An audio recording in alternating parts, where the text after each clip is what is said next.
예, 자 여기서 또 더불어민주당 광주광역시당 상임 고문이시고 고등학교 시절에 5.18 민주화 운동에 직접 참여하기도 했던 분입니다. 강기정 전 청와대 정무수석을 연결하겠습니다.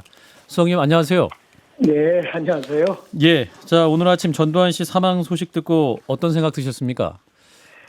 글쎄, 이제 한 세대가 이제 정말 노태우, 전두환 두 분이 이제 사망하면서 한 세대가 가고 있는데, 야, 이거 아직도 사과나 진실 규명은 좀 부족한 거 아니냐, 없는 것 아니냐. 이런 안타까움이 먼저 있었던 거죠. 예, 예.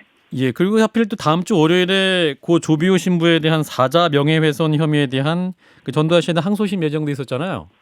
그렇죠. 그건 1심에서 이미 유죄가 나왔기 때문에, 이제 많은 광주 시민들뿐만 아니라 많은 분들은 야, 항소심에서도 유죄가 나오고 그러면 최소한의 어떤 전두환의 많은 악행들이 있었는데 최소한의 어떤 단죄할 수 있는 기회가 있었는데 그거이 사라졌구나, 이런 아쉬움이 좀 있고요. 예, 그래서 이제 뭐 전두환에 대한 사망에 대한 안타까움 이런 것보다도 어떤 진실 규명도 안 되고 법적인 판단을 좀 받아보고 싶었는데 그게 안 된 거죠. 사실은 전두환 노태우에 대한 5.18 관련해서는 아무런 그동안 법적인 판단이 없었거든요. 과거에 이제 12.12 쿠데타에 대한 판단 때문에 징역에 갔다가 이제 사면이 된 건 있습니다만은 예, 결국 5.18에 대한 어떤 사격 명령, 학살 문제 이런 건 하나도 없어서 이번 재판을 이제 마지막 재판을 남겨두고 있었기 때문에 그런 어떤 최소한의 단죄의 기회를 놓친 것 아니냐, 이래서 너무 안타깝고 죽음의 어떤 앞서 그런 안타까움이 많은 것이죠. 예. 예, 진 작가님과 김상현 소장님 함께 질문하겠습니다. 진 작가님. 에, 그 청와대에서 지금 입장을 발표했죠. 네, 예, 그렇죠. 예, 그 이제 네. 청와대랑 그 민주당의 입장이 조금 다른 것 같아서.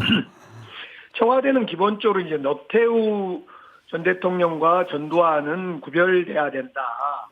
노태우 경우는 나름대로 노재현 씨를 아들을 통해서지만 사과도 하고 또 추징금도 다 내고 이런 경우고 조용히 있었잖아요. 그런데 전두환에 대해서는 본인 스스로가 막 잘났다 그러고 죄가 없다 그러고 또 추징금도 안 내고 골프 치러 다니고, 그래서 청와대 우리 문재인 정부의 기본 생각은 노태우와 전두환은 다르다, 이런 기본 입장이 있는 것 같고요.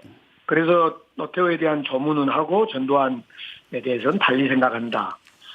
예. 그 민주당에서는 애도를 표한다라고 했다가 다시 성명을 내리지 않았습니까? 당에서는 좀 실수가 있었던 것 같아요. 민주당 SNS. 예. 예, 민주당에서는 초기부터 단호하게 이 본질을 좀 꿰뚫는 논평을 냈어야 되는데 그냥 사망에 대한, 죽음에 대해서 관례적으로 애도한다 뭐 이렇게 한 것이 조금 그 감정이 일치가 안 된 것 같아요. 예, 이제 끝내 말씀하신 것처럼 전두환 씨의 사과를 받지 못한 이 광주 호남 시민들의 마음은 어떻게 달려야 되는 것이냐, 이 부분도 이제 주요 쟁점인데요. 결국은 이제 우리 문재인 대통령 공약이기도 했고 또 이쪽 많은 분들이 생각이 5.18 진상규명도 이제 조사위를 통해서 해야 되겠지만은 5.18 정신을 헌법 전문에 수록하는 그것에 대해서 추진해 주라, 이런 요구가 제일 큰 거죠. 예. 네. 수석님, 예. 다른 이야기이긴 한데요. 문재인 대통령께서도 그 광주 민주화운동 기념 행사도 매년 가시고 이렇게 하면서 5.18 진상규명에 대한 의지를 밝히셨는데 네. 문재인 정부에서조차도 진상규명을 못하고 있는 이유는 뭡니까? 지금 이제 조사위에서 마지막 이제 어찌 보면 3년이라는 시간을 받은 거 아닙니까? 예. 하고 있는데 결국은 너무 오랜 시간 동안 증거인멸이라든가 또 증언이 나타나지 않는다거나 소위 증거를 찾지 못하는 부분이 있는 것 같아요. 85년하고 88년, 그러니까 88년하고 이때 청문회나 여러 가지 과정 때 조직적으로 증거가 인멸되고 인멸된 증거, 예를 들면 종이 쪽지가 위조돼 가지고 필름으로 찍혀서 그 보관되거나 이래도니까 일단 기본적으로 그 이거 안 나타나면서 아무것도 발포 명령자 문제, 안매장 문제 등이 아무것도 나타나지 않아서 지금 그 어려움을 겪고 있는 것 같습니다. 네, 수석님 말씀은 그러시지만 사실은 이게 지금 진상조사위원회 구성되는데 강제조사권이 없잖아요. 그렇습니다. 결국 검찰에 고발을 해야 된다라고 하는데 거꾸로 이야기하면 뭐 경찰력을 동원하든 검찰 뭐 법무부에서 수사 지휘를 하든 지금 있는 수사력으로도 충분히 해볼 수 있는 일 아닌가? 군도 감추고 있고 국정원도 감추고 있는데 문재인 정부가 너무 나몰라라 그냥 진상조사에 던져놓고 임무를 방기하고 있었던 거 아닙니까?